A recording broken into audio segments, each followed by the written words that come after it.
Hello everyone, education coaching के नए video lecture में आप सभी का बहुत बहुत स्वागत है।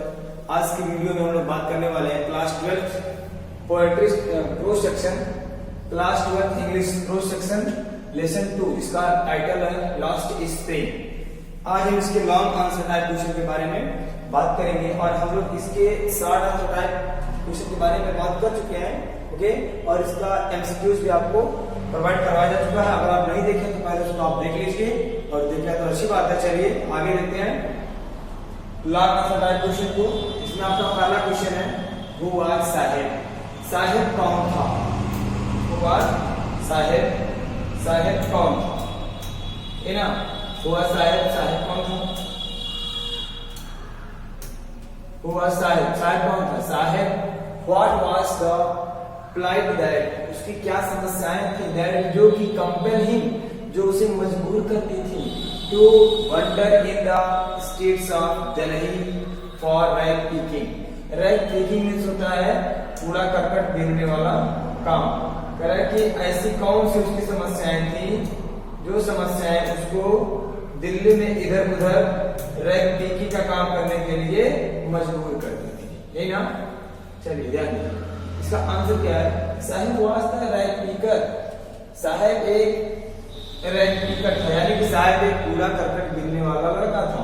हु लेफ्ट ढाका, जो कि अपने ढाका को, ढाका का मतलब उसकी ये होम टाउन है ढाका, जो कि अपने ढाका को छोड़ करके and came to big city Seemapuri in search of gold. तरह की साहिब एक रैग पिकर है, यानी कि कूड़ा करकट बीनने वाला एक लड़का है, जो कि ढाका को छोड़ करके चला आया था कहाँ? दिल्ली, यानी बिग सिटी सीमापुरी। सीमापुरी में वो एक बड़ा सा कोई शहर है, दिल्ली के आसपास पाया जाता है। तो दिल्ली के आसपास कोई बड़ा सा शहर है जिसका नाम है सीमापुरी। अब वो सीमापुरी में आ गया था क्या करने के लिए? सर्च ऑफ गोल्ड, धन की तलाश में। His home and his green fields of Dhaka, उसका घर और उसका हरा भरा खेत ये कहां पर थे? ये ढाका में थे। डिस्ट्रॉयड, नष्ट हो जाते थे, बाय द स्टॉर्म्स, तूफान से। उसका जो घर और उसका हरा भरा खेत वो ढाका में था, जो कि तूफान के द्वारा नष्ट हो गया था। इवन दो हिज होम, यहाँ तक कि अब उसका जो घर था ना, was not in his distant memory. Memory means होता है याद, और डिस्टेंट मीन्स होता है बहुत दूर दूर तक। यहाँ तक कि अब उसका जो घर है ना, उसके घर की याद अब उसको बहुत दूर दूर तक नहीं आते, यानी कि अब उसके जहन में, उसके मेमोरी में, उसकी यादगार में उसके घर की याद कहीं पर भी नहीं है। Sahib was very poor child, Sahib एक बहुत गरीब बच्चा था। सो इसलिए ही लेफ्ट ढाका सिटी, इसलिए वह ढाका शहर को छोड़ दिया था। एंड केम टू सीमापुरी, और इसीलिए वो सीमापुरी में आ गया था। दिल्ली इन सर्च ऑफ गोल्ड, दिल्ली में सीमापुरी के आसपास, दिल्ली में रहता, दिल्ली के आसपास सीमापुरी में रहता था। सर्च ऑफ गोल्ड, धन की तलाश करने के लिए, और फूड और भोजन की तलाश में। नाउ अब he became a rag picker, अब वह एक रैग पिकर बन चुका है। रैग पिकर मींस कूड़ा कचरा बीनने वाला एक लड़का बन चुका। And wanders here and there, और अब वह इधर उधर दिल्ली की गलियों में या इधर उधर वंडर में भटकता है। For the search of coins and coins in the garbage dumps, और अब वह दिल्ली की गलियों में इधर उधर कूड़े कचरे के डंप्स पर, ढेर पर सिक्के की, यानी कि पैसे की तलाश में इधर उधर भटकता है, इधर उधर घूमता है। उम्मीद है कि आपको समझ आ रहा होगा। समझ आ गया? चलिए देखते हैं नेक्स्ट क्वेश्चन। दूसरा क्वेश्चन क्या कहता है, थोड़ा ध्यान से पढ़िए इसको। चिल्ड्रन लाइक साहेब, साहेब की तरह दिखने वाले जो बच्चे हैं, often go for private jobs, प्रायः वह लोग, ऐसे बच्चे जो साहेब की तरह हैं, वो बच्चे प्रायः प्राइवेट जॉब्स करते हैं, यानी कि कोई भी काम पाते हैं वो करने लगते हैं। इन वेरी स्मॉल एज, बड़े ही टेंडर एज में, बड़े ही कम उम्र में। Is this their final destiny, और वही क्या उनका वही अंतिम भाग्य, मतलब क्या उनका वही भाग्य है कि हाँ उनको जिंदगी भर इसी तरह से कुछ ही पैसे के लिए जिंदगी भर काम करना होगा। How can such situation be overcome, overcome means होता है छुटकारा पाना। तो हम इन परिस्थितियों से कैसे छुटकारा पा सकते हैं? आई मीन वो लोग जो वहां के रहने वाले बच्चे हैं लाइक साहिब, उन बच्चों को किस तरह से ऐसे सिचुएशन से छुटकारा दिलवाया जा सकता है। आइए एक एक लाइन करके आंसर को देख लेते हैं, ध्यान दीजिएगा। Children like Sahib often go for private jobs in very small age. वह बच्चे यानी कि साहिब की तरह दिखने वाले बच्चे प्राइवेट जॉब्स को करते हैं वे बहुत ही कम उम्र में, लुकिंग फॉर मनी, धन के लिए, पैसे के लिए, पैसे की तलाश में वह बच्चे जो उसकी तरह दिखते हैं साहिब की तरह, वो बच्चे कभी उम्र में पैसे के लिए काम करते हैं। डियर पेरेंट्स, उनके माता पिता, their parents income is very less, उनके माता पिता की जो इनकम है, जो कमाई है, वो बहुत ही कम है। They have not enough food for eat, उन्हें पूरी तरह से खाने के लिए पर्याप्त रूप से भोजन भी नहीं मिल पाता है। ठीक है, अब आगे देखिए। They have not enough food, so इसलिए their children wander here and there in search of any private jobs. कह कि उन गार्जियंस को ऐसे माता पिता के पास पूरी तरह से खाने के लिए भोजन तक नहीं मिल पाता है, सो इसीलिए उनके बच्चे इधर उधर क्या करते हैं, गलियों में भटकते रहते हैं, रैंकिंग का काम करते रहते हैं और प्राइवेट जॉब्स ढूंढते रहते हैं। Children becomes also rank pickers, और यही कारण है कि कुछ बच्चे रैंक पिकर्स बन जाते हैं, यानी कि कूड़ा करकट उठाने वाला काम स्टार्ट कर देते हैं। In tender age they lost their all lives in private jobs. Tender age means होता है स्मॉल एज, यानी कि बहुत कम उम्र में, बहुत कम उम्र में they lost their all lives, अपने पूरे जीवन को वो बिता देते हैं। मतलब बहुत ही कम उम्र में पूरा जीवन बिताने का मतलब क्या है, बहुत कम ही उम्र में वो मर जाते हैं। All lives in private jobs, कल अपना पूरा जीवन वो थोड़े से प्राइवेट जॉब्स के चक्कर में बिता देते हैं, विदाउट फ्रीडम, बिना किसी आजादी के। Such situation could be overcome by the government law. Government law means होता है जो सरकारी नियम होते हैं, सरकारी कानून होते हैं। तो इन सभी सिचुएशन से, इन सभी परिस्थितियों से हम सरकारी नियम का सहारा या सरकारी कानून का सहारा लेकर के हम इन परिस्थितियों से निपटारा पा सकते हैं, निपट सकते हैं, निकल सकते हैं, छुटकारा पा सकते हैं। आगे देखिए, We should not give burden of child labor. हमें बच्चों के पास काम करने का, हमें बच्चों के ऊपर काम करने का burden means बोझ नहीं डालना चाहिए। This age is only education for them. यह उम्र उनको पढ़ाने की होती है, शिक्षित करने की होती है। And we should give them proper food, और हमें उन्हें उचित भोजन देना चाहिए, क्लॉथ्स, उचित कपड़े देना चाहिए, एंड एजुकेशन देम, और उन्हें अच्छी शिक्षा देनी चाहिए। बोलिए, समझ आ रहा है कि नहीं? दो क्वेश्चन आपका हो गया, दोनों क्वेश्चन अच्छी तरह समझ में आया कि नहीं, जल्दी बताएंगे आप लोग। दोनों क्वेश्चन अच्छी तरह से समझ में आया कि नहीं? आ गया? चलिए तीसरा क्वेश्चन भी देख लेते हैं उसी तरह से। हुआ मुकेश कौन था? अब तक दो क्वेश्चन था साहेब के ऊपर, अब थर्ड क्वेश्चन मुकेश के ऊपर, जो कि चूड़ी वाले का लड़का है, यही ना। हुआ मुकेश कौन है? What did he want to, वह क्या चाहता है, डू इन हिज लाइफ, वह अपने जीवन में क्या करना चाहता है, and what did he not want to follow, और वह अपने जीवन में क्या नहीं करना चाहता है। क्वेश्चन सिंपल सा है, क्वेश्चन पूछ रहा है कि मुकेश कौन था, वह अपने जीवन में क्या करना चाहता था और अपने जीवन में क्या नहीं करना चाहता था। देखिएगा ध्यान से। Mukesh the son of a poor family, Mukesh एक गरीब परिवार का बच्चा था, लड़का था। whose father was the poor बैंगन मेकर, इसके पिताजी एक गरीब चूड़ी बनाने वाले थे। बैंगन मेकर मींस चूड़ी बनाने वाले, जिसके पिताजी एक गरीब चूड़ी बनाने वाले थे इन फिरोजाबाद। मुकेश एक गरीब परिवार का बच्चा था, उसके पिताजी फिरोजाबाद में चूड़ी बनाने वाला काम करते थे।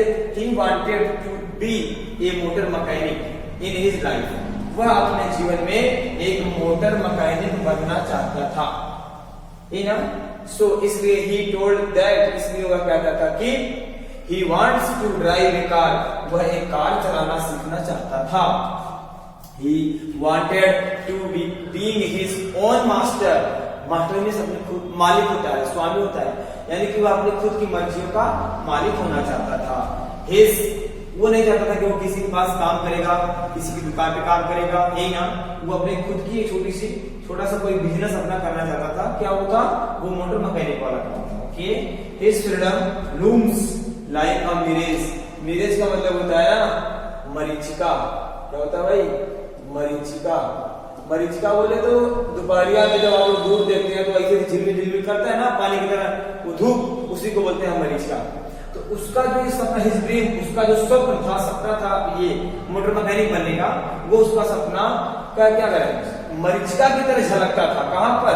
मिडस्ट, बीच में, टू डस्ट ऑफ स्ट्रीट, गलियों की। कह रहा है कि उसका जो ये सपना था मोटर मैकेनिक बनने का, उसका ये सपना शहर की गलियों में, गलियों की धूल में, शहर की गलियों की धूल में उसका सपना मरीचिका की तरह झलकता था या नजर आता था। That feel his town Firozabad, जो कि उसे फिरोजाबाद में महसूस करता था, या जो वह फिरोजाबाद में था। फेमस मार्केट्स बेंगल, जो कि उसका फिरोजाबाद अपने चूड़ी के लिए प्रसिद्ध था, उन गलियों में, उस कस्बे में उसका सपना मरीचिका की तरह नजर आता था। आगे देखिए, every other family in Firozabad, Firozabad के अन्य सभी परिवार इज इंगेज, व्यस्त रहते हैं इन मेकिंग बैंगल्स, चूड़ी बनाने में। उस फिरोजाबाद के अन्य सभी घर, यानी कि ये जो मुकेश का है, मुकेश का परिवार नहीं, बस केवल मुकेश को छोड़ कर बाकी जितने भी परिवार हैं, सभी परिवार के लोग इंगेज, यानी कि ये चूड़ी बनाने वाले काम में पूरी तरह से इंगेज है, वो व्यस्त है, बैंगल मेकर्स है ना। The business as bangle makers in Firozabad, क्या करें यार, छोड़िए। Dream of Mukesh was different from his parents, Mukesh का जो सपना है वह उसके माता पिता के सपने से बिल्कुल ही डिफरेंट है, यानी कि भिन्न है, अलग है। उसके माता पिता क्या सपना देखते थे? दिन भर चूड़ी बनाएंगे, शाम को खा पी के सो जाएंगे, लेकिन ये कहता है कि इसका सपना है कि वो चूड़ी नहीं बनाएगा, वो कुछ अलग काम करेगा। ओके, आगे देखिए कितना होगा। Business as bangle makers in Firozabad, he did not want to follow his family business of bangle makers, bangle making in Firozabad. कह रहा कि वह फिरोजाबाद में अपने परिवार वाले बिजनेस को, यानी कि अपने परिवार वाले जो कारोबार को, चूड़ी बनाने वाले काम को, वो फिरोजाबाद में अब नहीं करना चाहता है। Mukesh did not want to accept his life of misery, Mukesh अपने जीवन में किसी भी प्रकार की कोई समस्या स्वीकार नहीं करना चाहता है, as his parents had done, जैसा कि उसके परिवार के लोग कर रहे थे। ओके, जैसा उसके माता पिता समस्या को झेल रहे थे, अब वो किसी भी प्रकार की समस्या को झेलने का एक्सेप्टेंस नहीं देता है। ओके, चलिए question number 4। What did the narrator notice, narrator जो इंग्लिश है उन्होंने क्या नोटिस किया, क्या देखा, किस बात पर गौर किया? In the quality where Mukesh lived, जहां पर मुकेश रहता था, उसकी गलियों में, उसके घर में, उसके कस्बे में, एलिजाबेथ ने किस चीज को गौर किया था, नोटिस किया था? What was the condition of bangle makers, और वहां पर रहने वाले, चूड़ी बनाने वाले लोगों की कंडीशन क्या थी, उनकी स्थिति और परिस्थिति क्या थी, इसके बारे में क्वेश्चन है। इसका आंसर यहां से हम स्टार्ट करते हैं। The narrator notice that, narrator इस बात को ध्यान देती है, दैट की the lions were very stinked choked with garbage, वहां पर जो ये गार्बेज था ना, गार्बेज का मतलब कूड़ा कचरा वाला जो होता है वही, जो वहां पर कूड़े कचरे थे, उन कूड़े कचरों से ऐसी अजीब टाइप की स्मेल आ रही थी, बदबू आ रही थी। द होम्स वर डर्टी, वहां के जो घर थे वो बहुत गंदे थे। विद क्रम्बलिंग वॉल्स, वहां की जो दीवारें थी वो बहुत ही भद्दी थी, पीली थी, मतलब उस पर वो फफूंदी टाइप क्या हुआ, फफूंदियां वही पड़ गई थी दीवार पे, समझ रहे होंगे आप लोग ना। क्या करें, डर्टी विद क्रम्बलिंग वॉल्स, वहां पर जो घर थे वो बहुत गंदे थे, वहां की दीवारें बहुत ही गंदी थी। वोबली डोर्स विदाउट विंडोज, वहां पर जो घर थे बिना खिड़की वाले थे, और जो दरवाजे थे, दरवाजे एकदम ऐसे लटक रहे थे, यानी कि वहां पर जो दरवाजे थे वो टूटे फूटे थे, और ऐसा नहीं कि घरों में खिड़कियां नहीं थी, खिड़कियां थी लेकिन वो टूट टाट के एकदम खत्म हो चुकी थी, वैसे ही बस फ्रेम बना हुआ था। ओके, आगे देखिए। The families of human and animals live together in that home, और वहां पर जो घर बना हुआ था, उन घरों में ह्यूमन बीइंग के जो फैमिली, यानी कि जो मानव प्राणी का परिवार है, और जो एनिमल्स का परिवार है, यानी कि एनिमल, जानवर और मानव, दोनों लोग एक ही घर में एक साथ रहते थे। इस चीज को उन्होंने वहां पर नोटिस किया था। आगे क्या नोटिस किया? The condition of bangle makers in Firozabad was very miserable, वहां फिरोजाबाद में चूड़ी बनाने वाले लोगों की जो कंडीशन थी, जो स्थिति थी, वो बहुत ही पुअर थी, दयनीय थी। They worked in bangle furnaces, क्या they worked in the glass furnaces, furnace means होता है भट्टी, वे सभी लोग कांच की भट्टियों पर काम करते थे। With high temperature in dingy cell, dingy cell means होता है छोटे छोटे घरों में, हाई टेम्परेचर मींस उच्च तापमान पर, वे सभी लोग उच्च तापमान पर कांच की भट्टियों पर छोटे छोटे घरों में काम करते थे। विदाउट एयर एंड लाइट, ऐसे छोटे छोटे घरों में काम करते थे जिन घरों में ना तो हवा जाती थी और ना ही प्रकाश आता था, अंधेरा था एकदम, ओके, और उसके बाद फिर वहां पर हवा भी नहीं आती थी, हवा गया कुछ नहीं, वैसे ही अंधेरे में काम करना था। वहां पर जो आग जलती थी ना भट्टी के सामने, उसी से थोड़ा बड़ा उजाला मिलता था। आगे देखिए, their eyes are more adjusted, उनकी जो आंखें थी ना वो बहुत ही अभ्यस्त हो चुकी थी, मोर एडजस्टेड, अधिक अभ्यस्त हो गई थी, द डार्क, अंधेरे में देखने के लिए, देन आउटसाइड लाइट। कह रहा कि उनकी ऐसे हमारी जो आंखें वो अंधकार में कम देख पाती है, उजाले में काफी देख पाती हैं। लेकिन अभी आपको, आप बाहर से आ रहे हैं, मान लीजिए आप अंधेरे में खड़े हैं, आपके नहीं एग्जाम्पल देखिएगा, आप लोग जब रास्ते में चलते हैं सड़क वड़क पे शाम के टाइम, अगर कोई गाड़ी वाला आता है एकदम चकचकवा लाइट लेकर के आपके आंख पे लगा देगा लाइट, ऐसे चक से मार देगा फिर बंद करेगा, तो फिर आप कुछ टाइम के लिए आप जैसे लगता है एकदम अनरा गए, ऐसा होता है कि औलिया जाते हैं एकदम, एक आध मिनट तक आपको कुछ दिखाई नहीं देगा, मतलब कि आपकी जो आंख है ना उसको वो एडजस्ट नहीं कर पा रही है, लेकिन धीरे धीरे उसको वो एडजस्ट कर देगी। अगर आप बाहर उजाले में से अंधकार वाले घर में जाएंगे तो आपको तुरंत सब कुछ नहीं दिखेगा, लेकिन अगर आप वहां 10-20 मिनट रहेंगे तो उसी अंधेरे में ही आपको सब कुछ थोड़ी थोड़ी दिखने लगेगा, ऐसा होता है कि नहीं? तो आपकी आंख धीरे धीरे वहां पे एडजस्ट कर लेती है। वही वो समझाना चाहती है कि उनकी जो आंखें थी, जो बैंगल मेकर थे ना, बैंगल मेकर की जो आंखें थी, उनकी आंखें बाहर उजाले में देखने के अपेक्षा अंधकार में अच्छा देखने के लिए अब वो अभ्यस्त हो गई थी। आगे देखिए, that is why they often end up losing their eyesight, और यही कारण था वो जब अंधकार में काम करते थे तो आंख की नसें एकदम छूट जाती थी, है ना, आकाश की जो आंख की जो नसें हैं वो एकदम बिल्कुल खत्म हो जाती थी धीरे धीरे, और यही कारण था कि वह सभी लोग कम ही उम्र में आनर बन जाते थे, मतलब एकदम अंधे हो जाते थे। बिफोर दे बिकम एडल्ट्स, बड़ा होने से पहले ही, जवान होने से पहले ही वो लोग अंधे हो जाते थे। They spend their whole life in making bangles, और चूड़ी बनाने में वह अपने पूरे जीवन को खत्म कर देते थे, बट खत्म कर देते हैं, but still they are poor, लेकिन फिर भी अब वो गरीब है, वो अपना पूरा जीवन चूड़ी बनाने में ही व्यस्त कर देते हैं, बिता देते हैं, फिर भी वो खाने के लिए भरपेट भोजन नहीं मिलता उनको, वो फिर भी गरीब ही रह जाते हैं। आगे देखिए, they have not enjoyed enough, even उनको थोड़ा सा भी आनंद नहीं मिलता है, one full meal in their whole life them, उन्हें पूरे जीवन में बस भरपेट भोजन ही किसी तरह से मिल पाता है। Such was condition of bangle makers in Firozabad में रहने वाले चूड़ी बनाने वाले लोगों की, यानी बैंगल्स मेकर की यही कंडीशन है और यही स्थिति है। आ रहा है समझ में? उम्मीद है कि अच्छा समझ आ रहा होगा। क्वेश्चन नंबर 5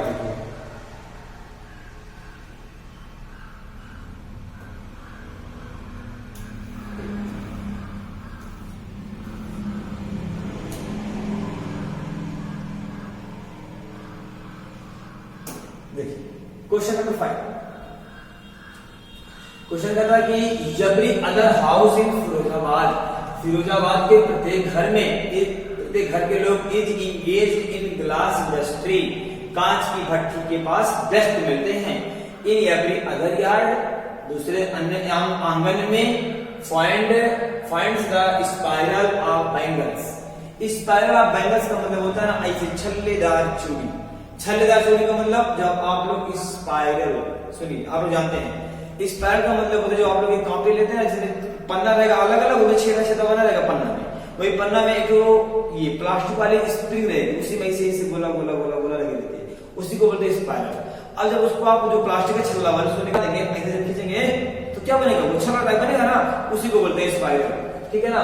तो उसी तरह से गोलाकार आकृति में कुछ चूड़ियां बनती है। कह रहा है कि फिरोजाबाद के प्रत्येक घर में, प्रत्येक आंगन में आपको, प्रत्येक घर के लोग चूड़ी बनाने में व्यस्त है, और हर एक आंगन में आपको वह छल्लेदार चूड़ियां मिल जाएंगी।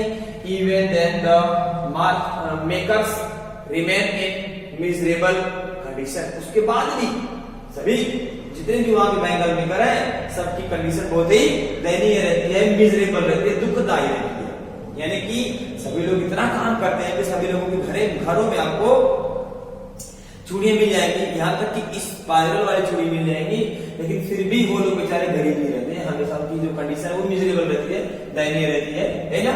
What are the reason explain with the suggestion to overcome this situation. कह रहा है कि ये जो उनकी स्थिति है इस स्थिति का व्याख्यान करिए और ये जो सिचुएशन है इस सिचुएशन से ओवरकम मींस होता है छुटकारा पाने की कोई उपाय बताइए। देखिएगा पहले हम लोग इसके बारे में देखते हैं, इसको एक्सप्लेन करते हैं, फिर बाद में नीचे थोड़ा सा वही इससे जो है ओवरकम या छुटकारा पाने के कुछ उपाय देखेंगे। ओके देखिए आंसर देखिए इसका पर यहाँ से। Firozabad is famous for its bangles. Firozabad अपने चूड़ी बनाने के लिए बहुत ही प्रसिद्ध है। Every family in Firozabad is engaged in making bangles. Firozabad के हर एक परिवार के लोग चूड़ी बनाने में व्यस्त हैं। इन एवरी ईयर प्रत्येक आंगन में dear find the spiral of bangles, आपको छल्लेदार चूड़ियां देखने को मिल जाएंगी।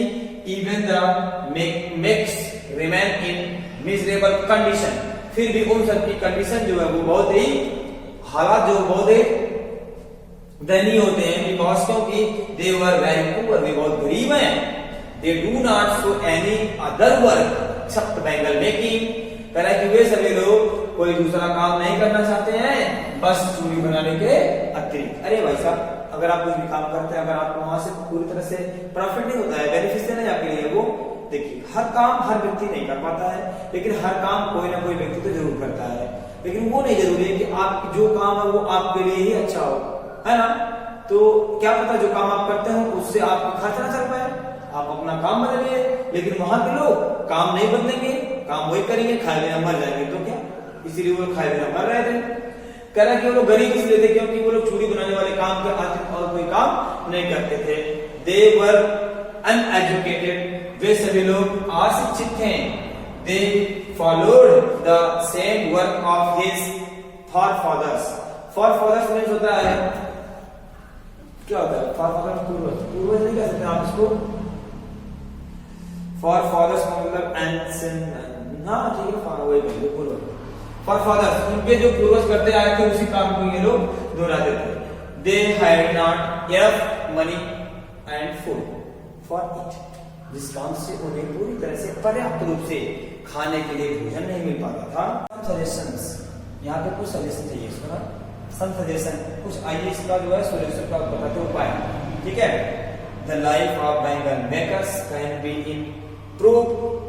कह कि the life of bangle makers, जो बैंगल मेकर्स की जो लाइफ है, जो जीवन है, उसको हम इंप्रूव कर सकते हैं, यानी कि उसको हम थोड़ा सा सुधार सकते हैं, उसमें कुछ हम बढ़ोतरी कर सकते हैं, सुधार सकते हैं उनको। इफ दे बी एजुकेटेड, अगर वे शिक्षित हो जाए, अगर वहां के बैंगल मेकर्स कुछ शिक्षित हो जाए तो उनकी स्थिति को हम सुधार सकते हैं। एंड डू एंड थिंग्स, वो कुछ करने लायक हो जाए और कुछ सोचने के लायक हो जाए। Different and make a cooperative, वह कुछ अलग सोचे, कुछ अलग करें और अपनी एक समिति बनाए। कोऑपरेटिव में होता है समिति में होता है अपना एक अलग से ग्रुप बनाना। जैसे हम लोग गंगा में बना लेते हैं, एक कमेटी बनाते हैं, कमेटी में डेली सब 20 लोग है, डेली उसमें 20 लोग 10 रुपए रखेगा। ओके, अब एक महीने बाद उसमें 20 में से कोई एक पूरा पैसा उठा लेगा, अपना कोई काम कर लेगा, फिर उसमें सब लोग एक महीने 20 रुपए डालेगा। इस तरह से होता है, उसको बोलते हैं cooperative with the help of his people. और उन सभी लोगों को अपना एक खुद का कोऑपरेटिव बनाना चाहिए, एक समिति बनानी चाहिए और उससे एक दूसरे की सहायता हो सके। ये उसका सजेशन है। चलिए क्वेश्चन नंबर अगला